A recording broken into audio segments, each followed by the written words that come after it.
This is my video on valvular insufficiency. Valvular insufficiency is a cardiac disease which is characterized by the failure of the cardiac valves to close perfectly, which results in blood flowing in the opposite direction, thereby causing regurgitation or leakage. We can see in the top left corner of the image with the normal valve perfectly closed, working exactly how it's supposed to, normal valve open.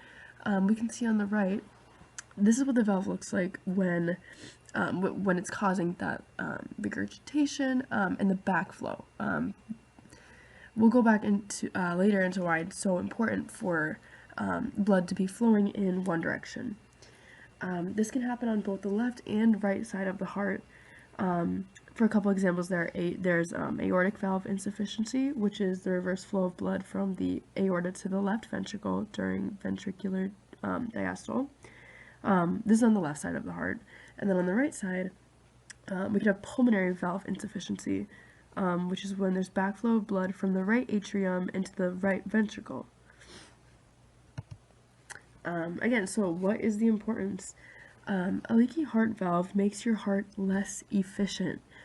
Your heart has to work extra hard if the blood flows backwards. Because some blood flows in the wrong direction, your heart has to work harder again.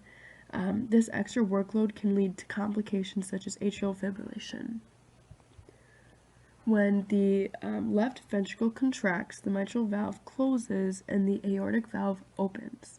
This is so blood flows into the aorta and out to the rest of the body.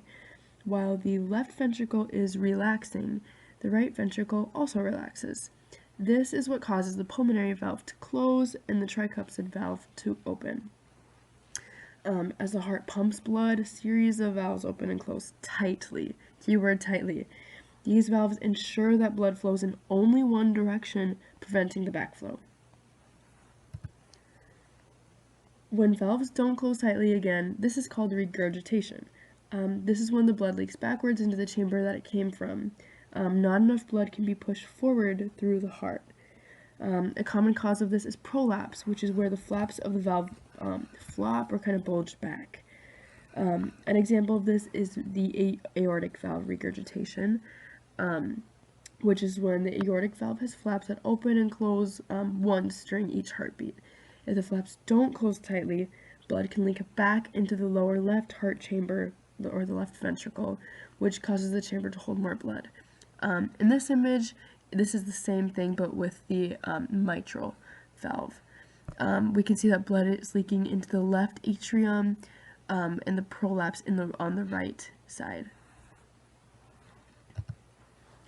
Some symptoms, there's shortness of breath, fatigue, chest pain or discomfort, palpitations. I know you guys can all read this slide. Some risk factors for valvular insufficiency. I'm actually going to go back.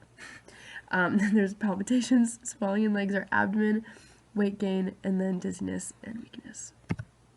Alright, some risk factors for valvular insufficiency.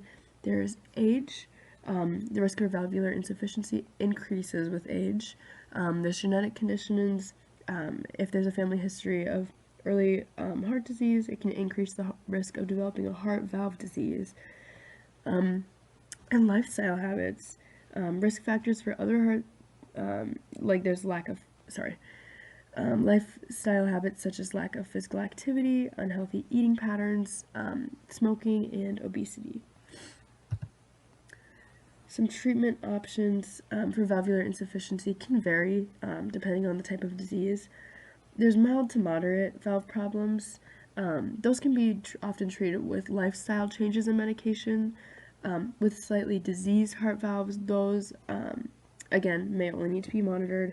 However, other treatment options do include surgery, where a surgeon could repair or replace a diseased valve using a ring to support it, or by completely removing and replacing it with an artificial valve, which is so cool. Surgery can be done with an open heart surgery or a minimally invasive heart surgery. Technology is so cool. Some preventative measures, healthy lifestyle promotion, management of risk factors, and prompt treatment of conditions affecting heart valves. In conclusion, it's important to know about heart valve disease. When heart valves fail to open and close properly, the effects on the heart can be serious, and it tampers the heart's ability to pump enough blood through the body. We want to be proactive about the heart health management. By recognizing and addressing risks before they lead to disease, individuals can enhance their cardiovascular well-being and their quality of life.